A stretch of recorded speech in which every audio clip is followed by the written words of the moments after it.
urgentíssima convocação para todos que têm direito à revisão da vida toda. Entrou com processo, vai entrar com processo, já está com advogado no processo. Esse vídeo é para todo mundo que tem interesse na revisão da vida toda. É uma convocação. 5 minutos eu vou mostrar para vocês o que está acontecendo, então espalhe esse vídeo, já deixa o joinha, você está no INSS Sem Segredo, canal do Grupo INSS Passo a Passo. Se inscreva, ative o sininho de notificação que eu vou mostrar aqui para vocês, que é muito importante o que está acontecendo agora na revisão da vida toda. Olha só, houve um andamento aqui. Para quem acompanha nosso canal, sabe que o INSS opôs embargos de declaração, que é um recurso. E a gente leu todo o recurso aqui para vocês. É totalmente protelatório. E um dos pedidos do INSS é que esse processo volte lá para o STJ, lá embaixo, para depois subir para o STF de novo. Está pedindo a nulidade lá atrás da decisão, que é um pedido simplesmente para o processo não andar e para o aposentado e pensionista nunca mais ver esse dinheiro. Então já está pronto aqui para o relator analisar, atualizado hoje, concluso para o relator. Antes disso, pessoal, a gente precisa tomar uma atitude. Sabe quem é esse cara aqui? Beto Simonetti, Dr. Beto Simonetti. Por que eu estou mostrando ele aqui? Ele é o presidente do Conselho Federal da Ordem dos Advogados do Brasil, também conhecida como OAB. A gente precisa da ajuda, da interferência da OAB nesse momento para salvar a revisão da vida toda. A própria AGU utilizou um voto do ministro Nunes Marques, concordando com eles, dizendo que o INSS pode colapsar caso a revisão da vida toda seja dessa forma que saiu no acordo. O absurdo, ou seja, dentro do STF, gente contra o aposentado e pensionista. Então a gente tem que invadir o Instagram desse cara aqui. Digita aí no seu Instagram agora, @BetoSimonetti. Entra na publicação, na última publicação que ele tem aí, e coloque algo nesse sentido. Eu pensei o seguinte: Dr. Beto, precisamos da atuação da OAB na revisão da vida toda. Os aposentados e pensionistas já passaram 20 anos esperando e agora a AGU, junto com o INSS, querem que esperemos ainda mais. Os aposentados e pensionistas já possuem idade avançada e correm o risco de nem receberem em vida os valores devidos se este processo voltar ao STJ. Assim, pedimos a intervenção da OAB em forma de socorro em defesa dos aposentados e pensionistas do Brasil.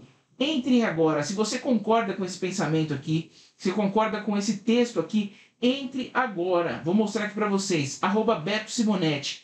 Ele com certeza vai ser tocado se houver uma avalanche de comentários, porque ele não tem muitos comentários, ele não tem muitos seguidores. Se tiver uma avalanche de comentários no último post dele, pode ser de qualquer coisa, vamos entrar lá e vamos pedir socorro para a OAB, para que interfiram aí na revisão da vida toda. Você que não sabe o que está acontecendo, eu vou explicar para você agora. Tudo que o INSS está pedindo é um absurdo, e principalmente esse do STJ. Então, eu peço que vocês entrem agora no Instagram e acompanhem o resto do vídeo agora para saber que mais os absurdos que o INSS está pedindo para protelar essa ação. Eu conto com vocês agora mesmo. Espalhem esse vídeo o máximo que vocês puderem, certo?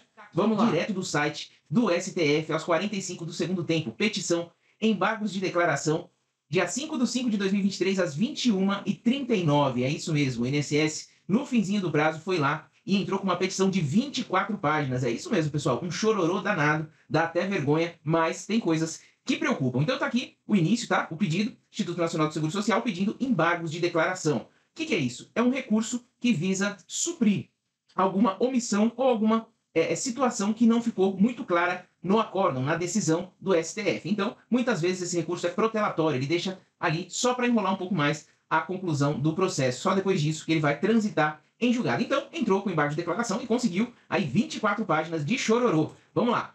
O que eu trouxe para vocês? O principal aqui, o que mais interessa nessa petição que o INSS fez. Da necessidade de atribuição do efeito suspensivo ao recurso. Olha só, o INSS quer que suspenda novamente todas as ações. E olha só o chororô. Diz o seguinte: primeiramente, o INSS pede a suspensão da eficácia de liminares, que estão saindo já de processos e já estão andando da revisão da vida toda, baseada no acordo, porque é o seguinte: segundo o INSS, o volume de pessoas que podem eventualmente pleitear, pedir a revisão da vida toda sem a correta delimitação do sentido e do alcance da tese firmada, com a necessária integração do julgamento dos embargos de declaração, ou seja, desse pedido, é enorme, pois no período de 26/11/99 até 12/11/2019, que é o período em que as pessoas têm direito, o INSS concedeu 88 milhões de benefícios. Pessoal, você acha mesmo que 88 milhões vão pedir a revisão da vida toda? É uma revisão de exceção. Então, é uma vergonha essa primeira parte aqui que o INSS está pedindo a suspensão baseado nisso. Creio eu que vai tomar uma pancada aí do Xandão ou de quem fizer a análise dessa situação, porque é um absurdo alegar que tem 88 milhões de processos que podem ter direito à revisão da vida toda.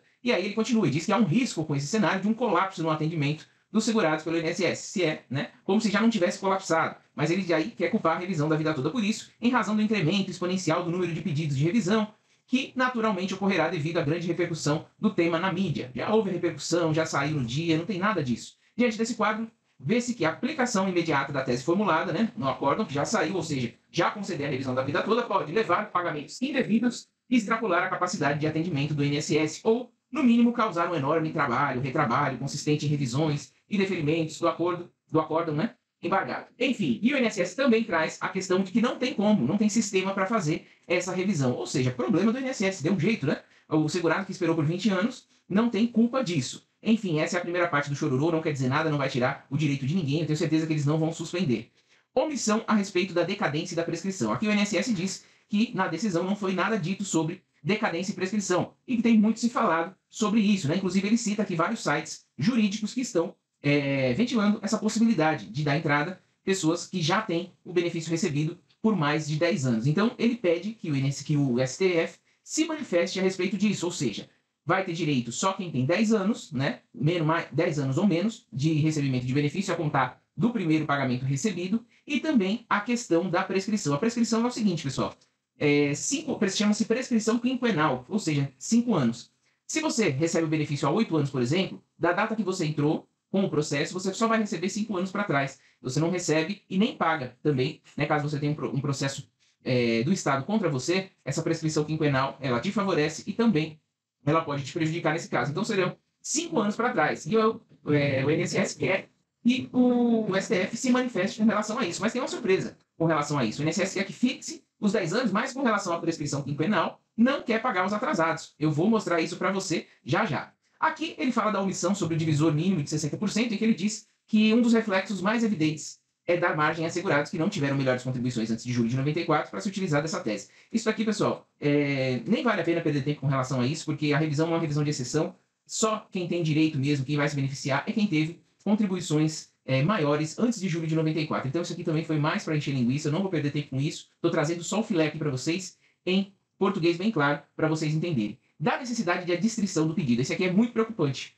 Olha só, cumpre destacar que o caso concreto enfrentado pelo STF, portanto, aquele levado em consideração a tese jurídica, não vou enrolar muito com isso, diz o seguinte, ele se refere a uma aposentadoria por tempo de contribuição. Então, o caso que chegou no STF é um processo só, vai servir para todos.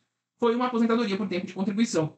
E aí ele diz o seguinte, o STF não se manifestou sobre os potenciais impactos da tese nos demais benefícios previdenciários, em especiais os temporários, que seriam salário-maternidade, que seria auxílio-doença, enfim, que além de sua grande maioria já estarem cessados, não foram sequer objeto da discussão quanto da consagração do entendimento da formulação da tese jurídica. Nada obstante, esta tenha se referido a um benefício previdenciário da qual era a aposentadoria por tempo de contribuição, retratada no caso concreto. E aí ele diz o seguinte, nesse contexto, cumpre destacar que o alcance da denominada revisão da vida toda, para além de aposentadorias por tempo de contribuição, sequer poderia ser enfrentada no julgamento de repercussão geral. Isso porque, quando da edição das súmulas faz-se necessária a distinção do caso concreto. O que ele quer dizer aqui? Que tudo isso, agora, toda essa decisão, só vai servir para a aposentadoria por tempo de contribuição. Ele quer que o STF restrinja só a aposentadoria por tempo de contribuição. O que eu entendo aqui, pessoal? É um risco acontecer isso? Tem fundamentação. Mas a ação discute o cálculo e não a espécie de benefício. Então, eu entendo que a ação discutindo o cálculo chegou-se na decisão em que o cálculo mais benéfico para o segurado tem que ser oferecido antes de julho de 94. Esse cálculo serve para todas as espécies e, então, todas as espécies têm esse direito. Porém, né, o INSS está se apegando a esse caso aqui, tentando restringir só a aposentadorias por tempo de contribuição. Aqui um ponto muito preocupante, mas eu entendo que a ação versa sobre a forma de cálculo e não sobre a espécie de benefício, tá? Então ele diz aqui o princípio da congruência, não vamos entrar no juridiquês para você não se confundir. Dando continuidade aqui, do cabimento da modulação dos efeitos do julgado. Então, nesse contexto, o INSS requer que seja expressamente reconhecido no julgamento dos embargos de declaração que a revisão de todos os benefícios concedidos e o pagamento dos atrasados, estimados em bilhões de reais, configura um ônus excessivo e desproporcional com prejuízo aos interesses gerais, assim entendidos, dos demais segurados da Previdência Social. Ele quer dizer aqui o seguinte: se o INSS tiver que pagar a revisão da vida toda, vai prejudicar todos os demais segurados, vai desequilibrar a balança, ou seja, não se atendo a uma injustiça que houve durante esses 20 anos, ou seja, como se fosse a culpa do segurado, né? Culpa sua que entrou agora. Ademais, é necessário partir da premissa de que não havia nenhum comando normativo indicando que o cálculo das aposentadorias, desconsiderando os salários anteriores a julho de 94, configurava uma prática ilegal ou inadequada até então. Por esse motivo, todos os pagamentos realizados pelo INSS até a consagração do entendimento do STF, estabelecendo o direito da nova fórmula de cálculo, devem ser tidos como situações plenamente constituídas e, por conseguinte, segundo o artigo 23 da LINB, já referido,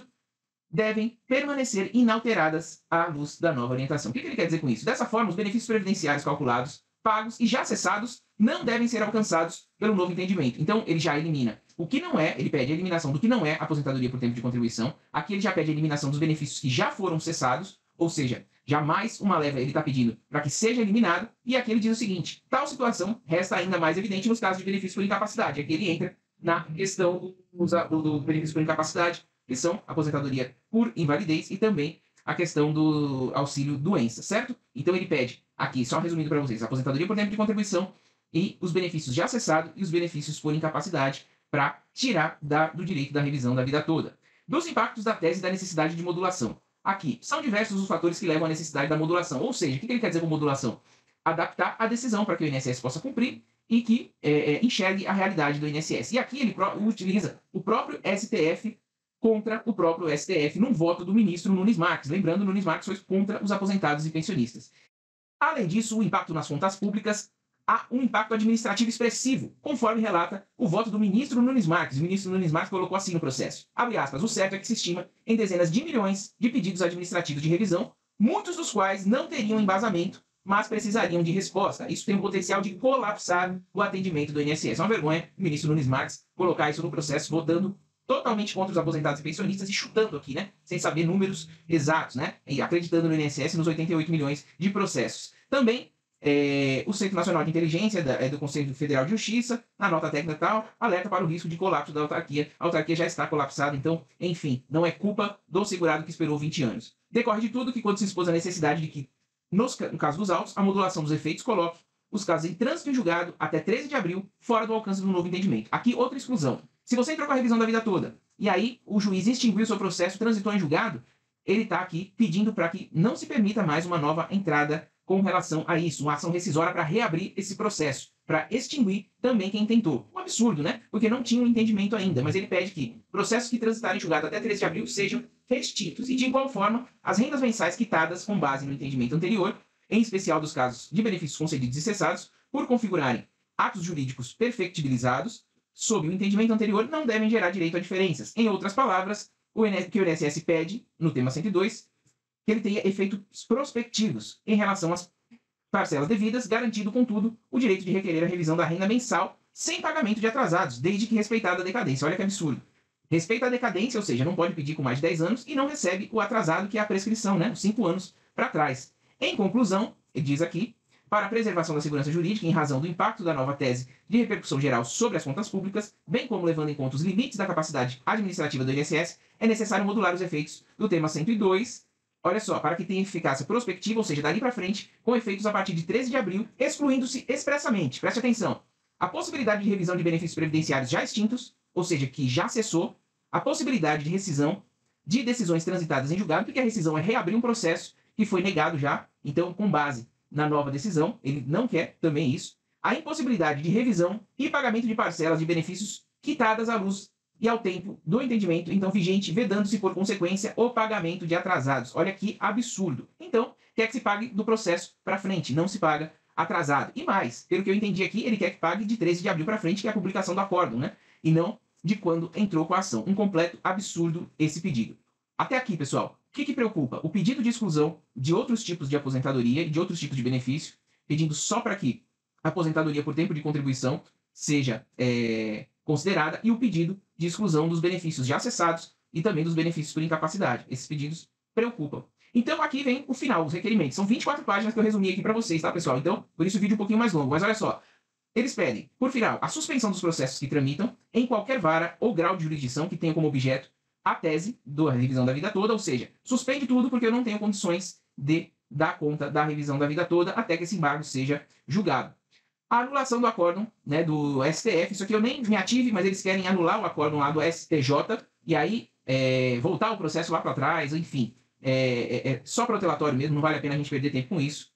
Caso não acolhida a nulidade, ou seja, não seja anulado o acordo do STJ, o que faria o processo voltar lá atrás, deixar claro que as revisões com base na tese adotada pela revisão da vida toda estão sujeitas aos prazos de prescrição e decadência, que conforme eu falei, mas eles não querem que pague 5 anos para trás, excluir do alcance da tese aprovada os salários e benefícios das aposentadorias voluntárias na situação do mínimo divisor comum, como eu falei lá para você, o mínimo divisor de 60%, isso aqui também não preocupa porque não vai acontecer, essa revisão é para quem tem contribuições maiores de julho de 94 para trás, e aqui modular os efeitos da sentença, ou seja, adaptar os efeitos da sentença, né, do acórdão embargado, né, que ele entrou com recurso de embargo de declaração, da seguinte forma: excluindo-se expressamente a possibilidade de revisão de benefícios previdenciários já cessados, extintos, rescisão de, que quando ele fala rescisão, pessoal, é reabrir decisões já transitadas em julgado. Você entrou com o processo da revisão da vida toda, perdeu, né, transitou em julgado, o juiz já se antecipou à decisão do STF, e aí você não pode entrar mais. Você poderia agora entrar com uma ação rescisória, que seria reabrir o processo. E ele também não quer que extingua